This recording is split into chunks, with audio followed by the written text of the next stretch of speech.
그래서 저희는 이제 더불어 삶이라고 하는 단체고요. 노동 문제도 굉장히 다양한 어려운 뭐 법률 용어도 그렇지만 현장 용어도 있고 다양한 용어들이 있는데 그런 것들 좀 피부에 와닿게 이해할 수 있는 그런 자리가 있었으면 해서 오늘 좀 이런 자리를 만들어봤습니다.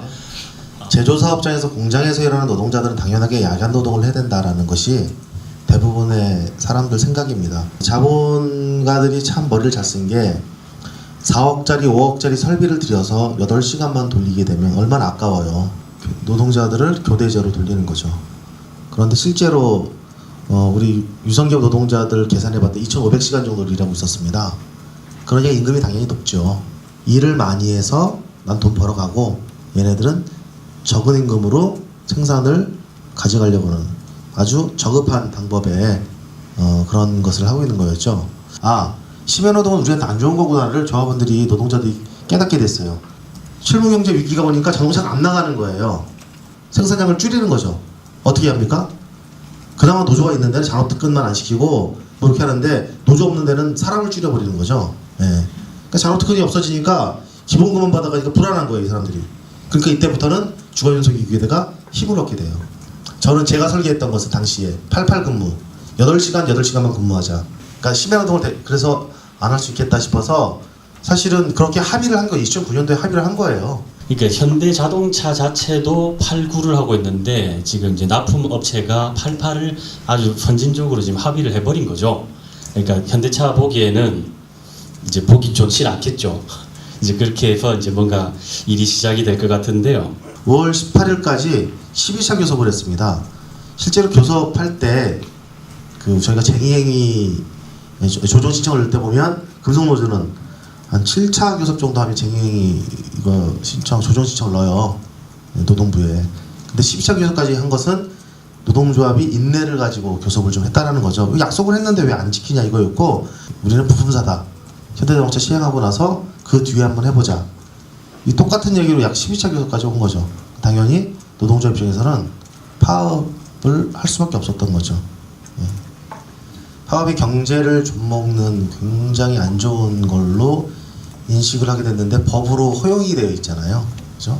그러니까 실제로 우리 조합원들 100명 중에 제가 볼 때 100%는 감히 100%라고 얘기하는데 파업하는 게 낫냐 일하는 게 낫냐 일하는 게 훨씬 낫습니다. 예, 파업 되게 힘들어요. 그리고 마찬가지니까 언제나 노조가 파업을 할 수 있느냐 이것을 회사는 항상 체크하고 봅니다. 얘네들 조직력이 얼마나 되느냐 이렇게 본다라는 거죠. 이게 무노동 무임금이 되고 나서는 대부분의 민주노조들이 파업하는 것이 대단히 부담스러워졌어요. 이제 투쟁을 통해서 법이 있지만 그 법을 노사 간의 합의로 다시 이뤄낼 수가 있거든요. 민주노조를 파괴한다는 것은 현장의 민주주의를 파괴하는 거죠. 밥 먹고 족구를 하니까 산재가 일어나는 것이다.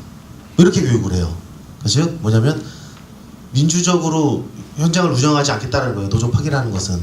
특히나 그것을 악용하는 데 있어서의 가장 핵심은 복수노조인 거죠.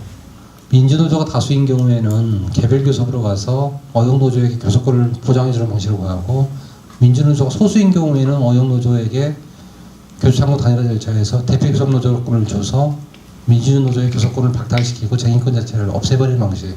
요게 이제 지금 현재 복수노조 법의 실제 운영 실태거든요. 지금은 그 민주노조에 파괴하는 하나의 아주 그냥 유력한 기제로 이게 작용하고 있는 게 현실입니다. 어용노조하고는 한 2번 정도 이 정도로 해서 교섭을 빨리 끝내요. 민주노조하고는 한 100차례 교섭을 하더라도 금전적으로 차별을 하는 것은 기본이라는 거. 인사권을 남용하기도 하고 진급에도 좀 누락시키고 그리고 참 대표적으로 징계입니다. 징계. 창조 컨설팅 문건에 나와 있는 거 보면 뭐라고 되냐면 11일 걸고 맞고 쓰러져라. 더 쉽게 설명하면 회사가 노동자들 계속 때리는데 경찰에 신고해봤자 안 봐주는 거예요. 검찰에 얘기를 해봤자 봐주는 거죠. 그러니까 더 신나게 때리는 거죠. 그 과정이 저는 유성기업 노동자들의 정신적 스트레스가 굉장히 많이 올라가 있고 또 한광화열사는 그것을 통해서 목숨을 끊을 수밖에 없었던 거라고 저는 보고 있습니다. 검찰이 구형을 또 삐딱하게 할 수 있어서 제대로 하라라는 의미에서 또 노숙농성도 이제 지난주부터 좀 들어갔는데요. 저희 노동자들이 현수막을 이렇게 쓰다 보면 바닥에 베이잖아요. 바닥에. 그거 징역 8월을 때려요. 당시에 지회장 홍종인 지회장이 CCTV 가렸다고 해서 징역 1년 6월을 때렸어요. 테이프를 띄워줬다고 해서 1년을 때려요. 검찰이. 그럼 유시영한테 몇 년을 때려야 되는 겁니까? 지금까지 지금 짧게 약간 얘기했음에도 불구하고 그 많은 수많은 노조 파기에 대한 것들이 최대 때려서 4.5년이라는 거죠.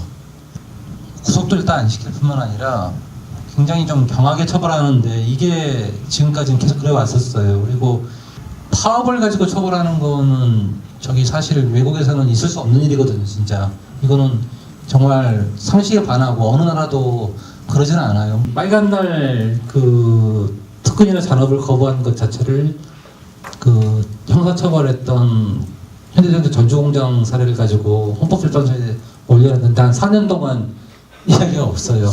파업 자체에 대한 사회적 분위기가 더 이상 파업을 처벌하는 게 정말 몰상식하다라는 정도의 사회적인 공감대가 생기면 함부로 그렇게 못할 것 같거든요.